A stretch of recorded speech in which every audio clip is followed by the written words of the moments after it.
एक जैन मठ था जिसमें सभी शिष्य अपने गुरु के पास रहकर सीखते थे। उन शिष्यों में सबसे नया आया हुआ एक शिष्य सबसे ज्यादा सक्रिय था और बहुत सारा काम करता था। यदि गुरु को कुछ चाहिए होता तो वह सबसे पहले गुरु के पास पहुंच जाता। गुरु द्वारा बताया गया कोई भी कार्य वो तुरंत ही कर देता। वो सबसे अंत में सोता और सबसे पहले जाग जाता और रोजमर्रा के कामकाज शुरू कर देता था। गुरु ने यह सब देखा और एक दिन उन्होंने उससे पूछा, यहां आने से पहले तुम कहां थे? शिष्य ने उत्तर दिया, मैं शालिंग क्यू के पास सीख रहा था। अच्छा, शालिंग क्यू? मैंने उनके बारे में सुना है। एक बार जब वे एक पुल पर से गुजर रहे थे तो फिसल गए और पानी में गिर गए थे, ठीक है ना? जी गुरुदेव। क्या तुम्हें पता है कि उन्हें उसी क्षण आत्मज्ञान प्राप्त हो गया था? मैं ये नहीं जानता, पर अपने आत्मज्ञान के बारे में उन्होंने एक कविता लिखी है। क्या तुम्हें वो कविता याद है?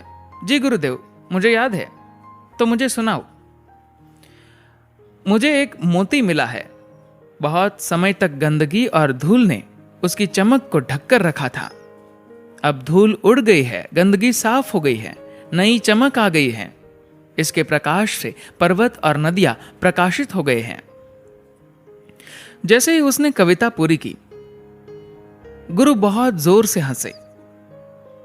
शिष्य पूरी तरह से उलझन में पड़ गया। इस कविता में इतना मजाकिया क्या है? गुरुदेव इतना हंसे क्यों?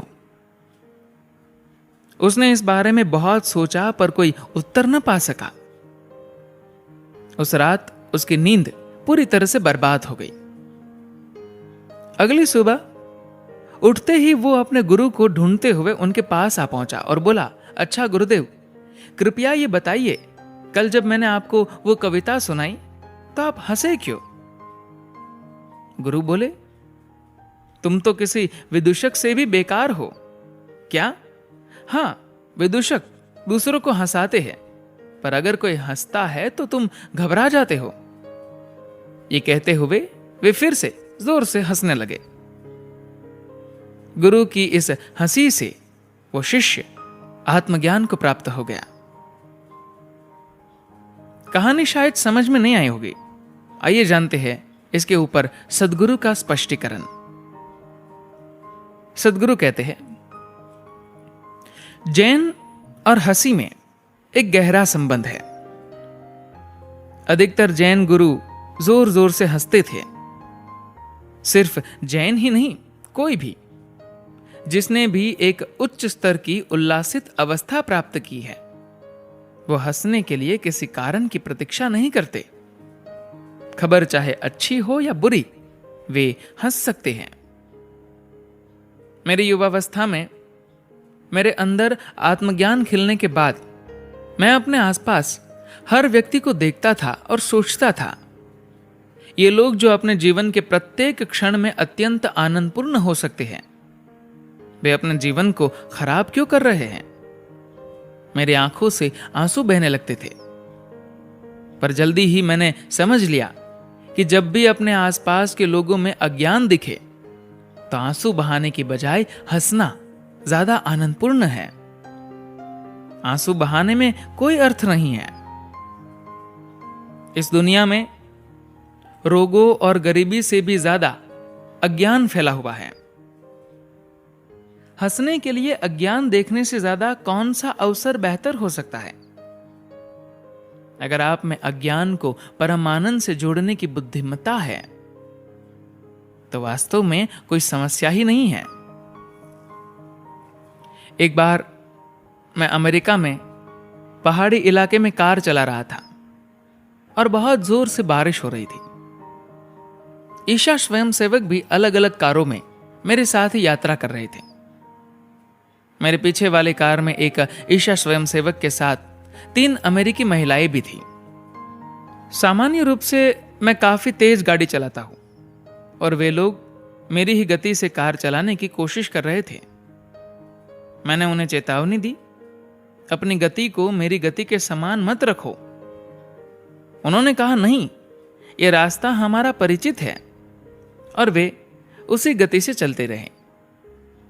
एक जगह पर पहाड़ी रास्ते में एक मोड़ था। मैंने उस मोड़ पर भी वही गति बनाए रखी, पर मेरे पीछे वाली कार उस मोड़ को संभाल नहीं सकी। तेज गति से आती हुई वो कार वहां लगे एकमात्र पेड़ से टकरा गई। उस टक्कर के प्रभाव से पेड़ झुक गया और किसी जानवर की तरह कार पेड़ पर ही चढ़ गई। अब वो आधी पेड़ पर थी और आधी सड़क पर। अगर थोड़ा भी चूक जाती तो कार 400 फीट गहरी घाटी में गिर जाती। मेरी कार के शीशे से मैंने वो सब कुछ देखा जो मेरे पीछे वाले कार के पेड़ से टकराने पर हुआ था। मैंने अपनी कार थोड़ी पीछे की, उसे खड़ा किया और बाहर आकर परिस्थिति को देखा। कार के अंदर महिलाएं चीख रही थी, चिल्ला रही थी। कार उस किनारे पर गंभीर अवस्था में लटकी हुई थी। हमने कार में से प्रत्येक महिला को सुरक्षित ढंग से बाहर निकाला। उस तरह की दुर्घटना में वे सब मर सकती थी, पर वे बच गई। उस विपत्ति से बच जाने के बाद भी वे उस डर और सदमे से बाहर न आ सकी जो वहां घटित हुआ था। अमेरिकी महिलाएं और भी ज्यादा जोर से रोने लगी, परंतु ईशा से आई हुई महिला बाहर आते ही जोर से हंस रही थी। मैं भी वहां पहुंचकर अनियंत्रित रूप से हंसने लगा। अमेरिकी महिलाओं को बहुत गुस्सा आ गया और वे चिल्लाने लगी, जब हम लोग इस तरह से कष्ट में हैं तो आप इस तरह का गैर जिम्मेदाराना व्यवहार कैसे कर सकते हैं। मैं हंसता रहा और बोला, अगर आप लोग मर जाती तो मैं इस तरह से न हंसता।